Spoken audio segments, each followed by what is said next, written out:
Hi friends, today preparing to KFC chicken. ఇంట్లో ఉండి bore కొట్టి కేజీ చికెన్ తీసుకొచ్చి మార్నింగ్ అన్ని ఇంగ్రీడియంట్స్ కలిపి పెట్టేసాను. ఇప్పుడు వాటిని KFC టైప్లో మైదాతో ప్రిపేర్ చేసుకో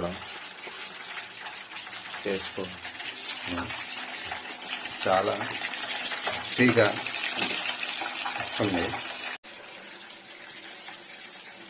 ఫ్రెండ్స్, మా పిల్లల కోసం KFC చికెన్